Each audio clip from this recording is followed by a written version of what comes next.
के साथ मुताल तो नहीं किया था, बेटा नहीं करते, बेटा अच्छा था। बच्चों के साथ बच्चा बनना पड़ता है। इंसान की जिंदगी यही है।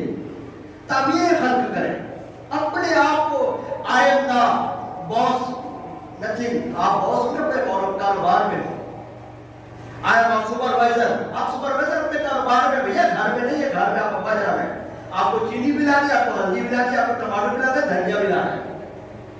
आप अपने घर में आप एक दोस्त, एक फ्रेंड के तौर पर दाखिल हो।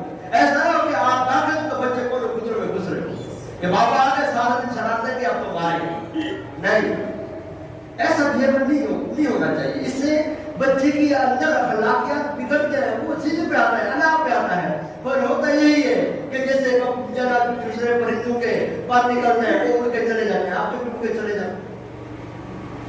खराबी यही, इसी को खराबी कहते हैं। बहुत खत्म हो गया, बहुत है।